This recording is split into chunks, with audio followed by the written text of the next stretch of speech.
Lazarus, of course, God gave him fullness of life. I wish there had been more written about how Lazarus lived the rest of his life with a constant testimony to the radical fullness of life that Jesus granted him. I think of Zacchaeus, and you remember how Jesus saw him up a tree and said, "Zacchaeus, come down, I've got to spend the night at your house." And the radical difference that the life of Christ given to Zacchaeus made. He literally changed the course of his life. And he said, "All that I have I give away to others." But you remember the woman at the well, where Jesus described that water of life that can never run dry. And she said, "Lord, would you give that to me?" And he did. And that woman at the well experienced fullness of life that Jesus gave to her. And then you remember the woman caught in adultery.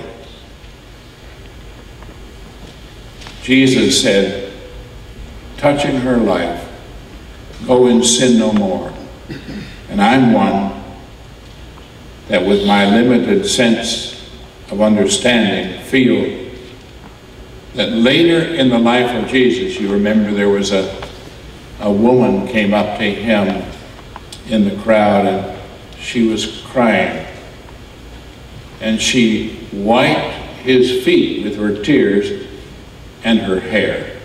I somehow sense that may have been this woman. She never got over the difference that Christ made, and came to experience life as only Christ can give it. Well, I pastored in a small church in the East Bay area of San Francisco, in a low-rent housing area. And I had the opportunity to see the incredible difference that the life of Christ makes in a whole community. And while I was there, a gang of ruffians came in, and we watched God touch that group.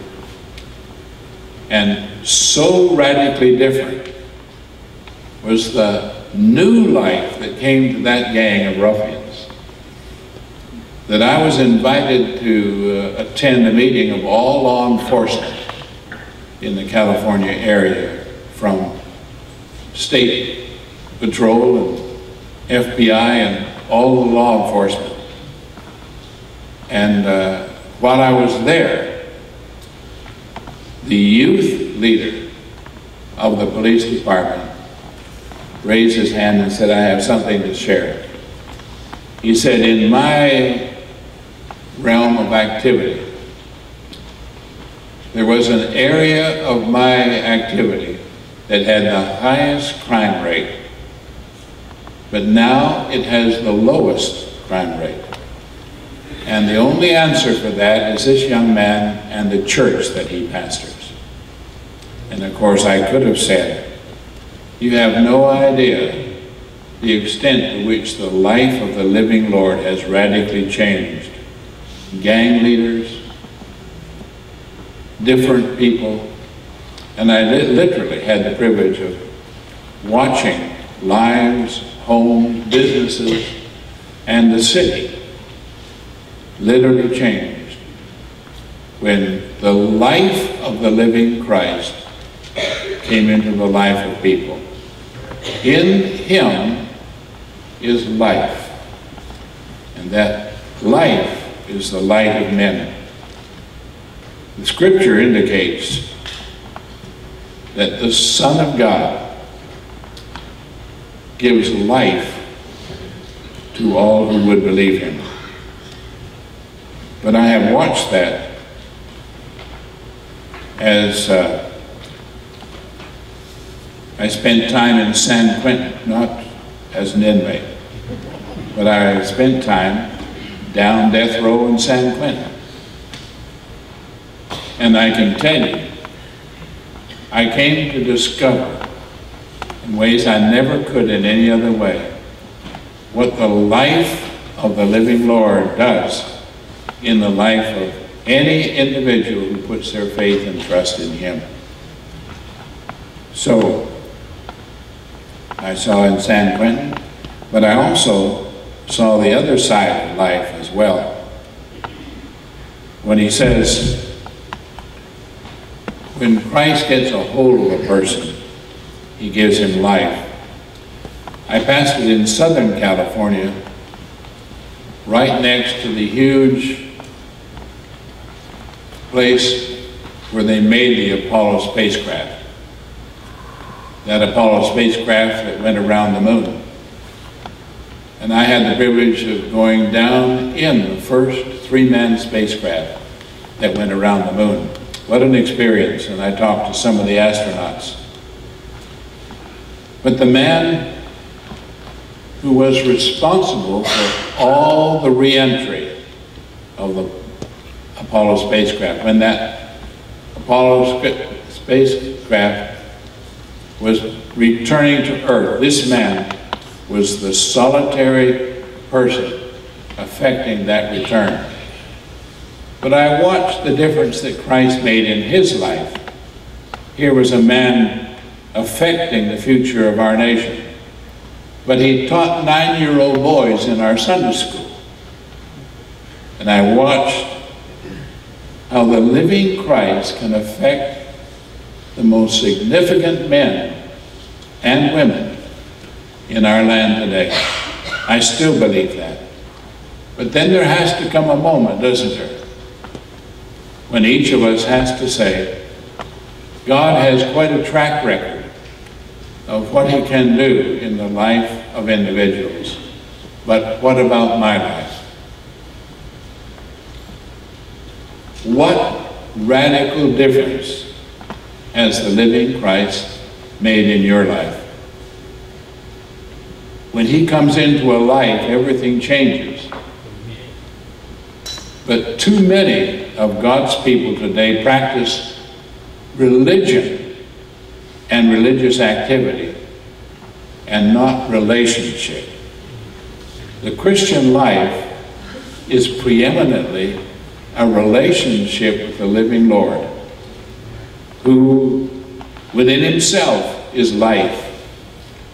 And when He enters a person, everything changes. Let me ask you, what radical changes has the living Lord of the universe made by taking up residence in your life?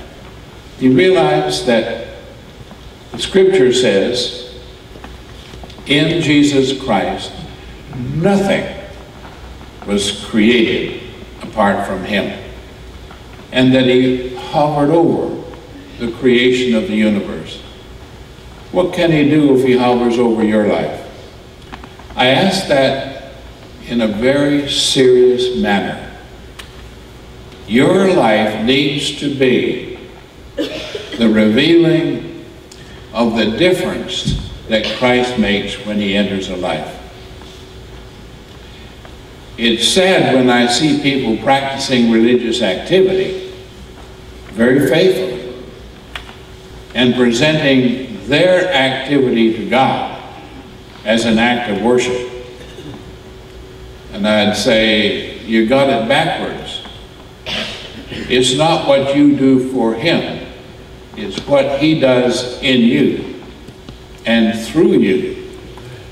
Could it affect your children? It can, and I have watched the presence of Christ radically affecting all 5 of our children and all 14 of our grandchildren. And I have watched the presence of the living Lord affect the way in which my wife Marilyn and I serve Him. And I'm one that married above myself. my roommate at seminary married Marilyn's oldest sister.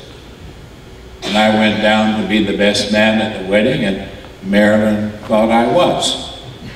And we then married, and God has given us 5 children and 14 grandchildren. And there's no